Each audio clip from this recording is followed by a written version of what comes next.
करें एक्सरसाइज 8.1 इसका आज हम करेंगे question number 9। In triangle ABC right angle at B, हमारे पास एक ट्राइंगल है वो राइट एंगल बनाता है बी पे, यानी कि बी हमें लाजमी तौर पे कहां पे रखना है, जहां पे राइट एंगल ट्राइंगल का राइट एंगल बनता है।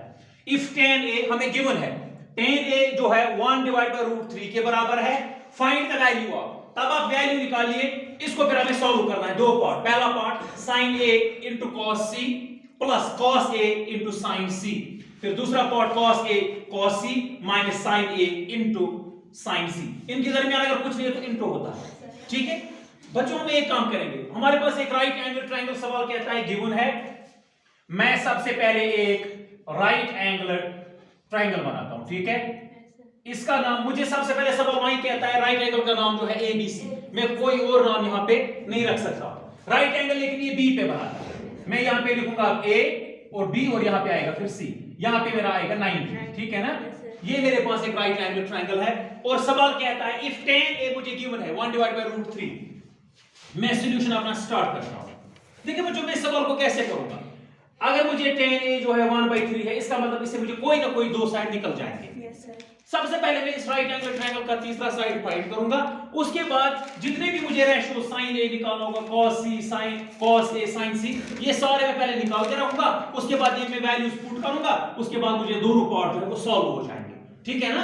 लेकिन सबसे पहला मेरा काम क्या होना चाहिए, मुझे इस ट्रायंगल का तीसरा साइड पहले निकालना है। तो सबसे पहले मैं गिवन मुझे क्या है, मैं लिखूंगा सिंस tan A जो है वो है 1/√3, ये इसको मैं ब्रैकेट में लिख भी सकता हूं, ये गिवन है, क्लियर। अच्छा, tan किसके बराबर होता है, P/B। अगर आप देखोगे, मैंने आपको फिर से आपको मैं रिमाइंड करवाऊंगा, अगर आपको कभी भूल जाए तो इसके लिए sentence, some people have curly black hair to present beauty, मैं इसे इतने देखो कितने तीन निकाल सकता हूं, तीन ratio, some people have curly black hair to present beauty, मुझे sin cos tan निकलना। तो tan किसके बराबर होता है, परपेंडिकुलर बटा बेस। मैं यहां पे लिखूंगा ये बराबर होता है परपेंडिकुलर बटा बेस, इसका मतलब है परपेंडिकुलर है 1 और बेस जो है वो है √3, तो इसका मतलब therefore perpendicular is equal to 1 and base जो है वो है √3। इसका मतलब कितने साइड मुझे पता है, 2, इसका मतलब है बेस इस वक्त ये है √3 और परपेंडिकुलर है 1, इसका मतलब है मुझे हाइपोटेन्यूज भी मालूम नहीं है। तो सबसे पहले मैं इसी हाइपोटेन्यूज को फाइंड करूंगा। कैसे निकलेगा बच्चों, बाय पाइथागोरस, क्योंकि एक राइट एंगल ट्रायंगल में अगर मुझे दो साइड मालूम है तो इसका तीसरा साइड बाय पाइथागोरस थ्योरम हम निकालते हैं। मैं सबसे पहले अप्लाई करूंगा वही by PG theorem, very good, by PG theorem, comma we get PG theorem क्या है, हाइपोटेन्यूज का स्क्वायर बराबर होता है base square plus perpendicular square, clear है ना। Yes sir. हाइपोटेन्यूज स्क्वायर मुझे नहीं दी, मुझे परपेंडिकुलर और बेस गिवन है, लेकिन h मुझे गिवन नहीं है। मैं लिखूंगा हाइपोटेन्यूज स्क्वायर को एज इट इज, क्योंकि इसको मुझे निकालना है।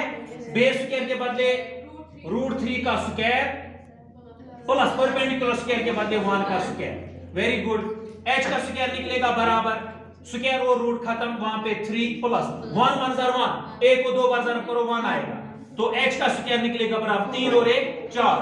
अब मैं इसको स्क्वायर खत्म करूंगा, देखो कैसे खत्म करूंगा, h का स्क्वायर अगर मैं 4 के बदले लिखूंगा 2 का स्क्वायर, फर्क कुछ नहीं पड़ेगा, फिर से 2 को दो बार मल्टीप्लाई करो फिर से 4 आएगा।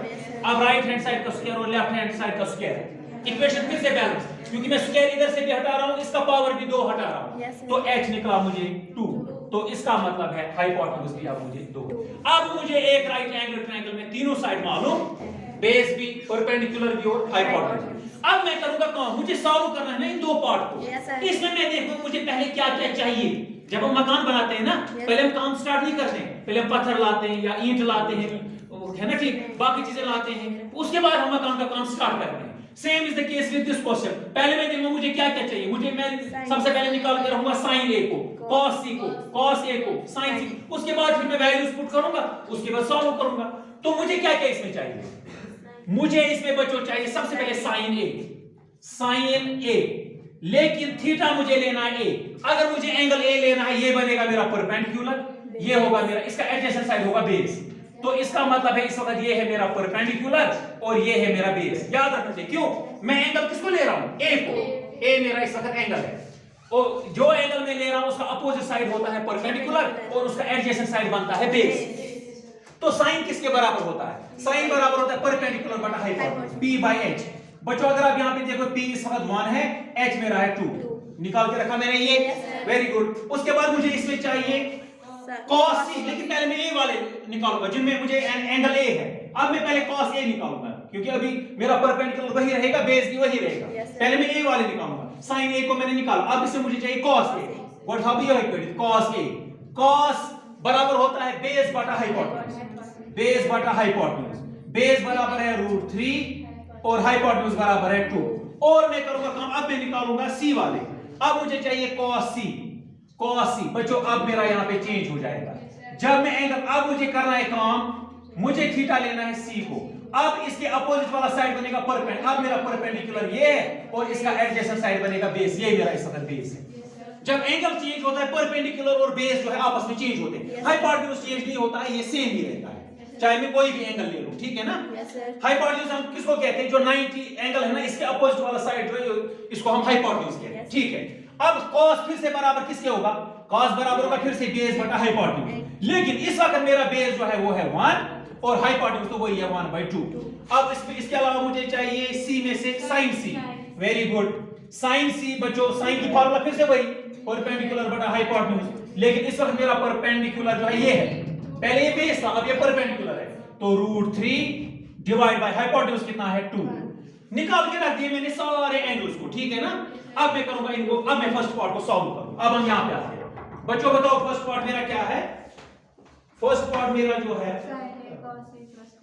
अब मेरा जो फर्स्ट पार्ट है वो है साइन, फिर से बताओ sin a cos c plus cos a sin c, ये बिकम्स, ये बन जाएगा। अब वैल्यूज दे दो बच्चों, शाबाश। sin a मैंने किसके बराबर 1/2 इनटू, अगर इनके दरमियान कुछ नहीं तो इनटू है, cos c क्या मैंने निकाला, cos c आपको देखना है, cos c 1/2, वेरी गुड। बीच में है अब प्लस, फिर से है यहाँ पे cos a जो है √3/2 into sin c, sin c जो है √3/2 बच्चों तवज्जो। अब इसको मैं सॉल्व करूंगा, बस मेरा आंसर आ जाएगा 1 1 1, क्योंकि जब इंटू होता है बीच में तो न्यूमरेटर को होता है न्यूमरेटर के साथ, डिनोमिनेटर को होता है डिनोमिनेटर के साथ। 2 2 4 प्लस √3 इंटू √3 हो गया √3 का स्क्वायर डिवाइड बाय 2 2 4। अब बच्चों 1/4 ऐसे ही प्लस स्क्वायर और रूट कैंसिल, वहां पे 3/4। अब इसे यहां पे क्रॉस करना था, लेकिन अगर डिनोमिनेटर सेम है तो क्रॉस मल्टीप्लिकेशन की जरूरत नहीं है। 2 4 के बदले 1 ही 4, ऊपर बचा मुझे 1 + 3, तो 3 और 1 4, 4/4 जो है 1 निकला मुझे आंसर। इसका टोटल मुझे सॉल्व करके निकला पहला पार्ट का 1 आंसर। अब मैं करूंगा सेकंड पार्ट। सेकंड पार्ट जो है, आप बोलोगे सर आपने सेकंड पार्ट की ये वैल्यू क्यों नहीं निकाले, लेकिन सेकंड पार्ट में भी अगर देखोगे वही है। cos a, इसमें मैंने cos a इसमें लिखा, cos c इसमें भी cos c, sin a यहां पे sin a, sin c। तो जो मुझे वैल्यू इसमें चाहिए थी वो इसमें भी है, मुझे बस पुट करना है, सेकंड पार्ट भी सॉल्व हो जाए। बताओ बच्चों सेकंड पार्ट, cos a, इसके बाद है cos c minus sin a sin c, very good. दे दो वैल्यूज। cos a किसके बराबर है, कम है value, cos a √3/2 into cos c 1/2, very good.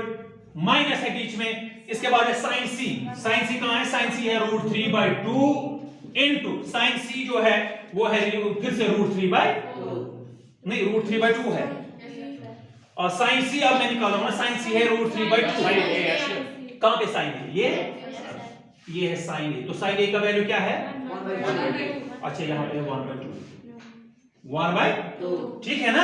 अब हम इसको सॉल्व करते हैं। √3 1 √3 जो है 2 2 4 माइनस √3 √3 डिवाइड बाय 2 2 4। अब यहां पे भी आप देखोगे √3/4 माइनस √3/4 वो तो 0 है ना, सेम। यहां पे भी सेम है, यहां पे भी सेम है। जब हम सेम इससे सेम उतारते हैं तो 0 निकलेगा। तो इसका मतलब है इस तरीके से हमने दोनों पार्ट को सॉल्व, पहले पार्ट का आंसर हमें निकला था क्या 1 और दूसरे पार्ट का आंसर निकला 0। क्लियर होगा? Yes sir.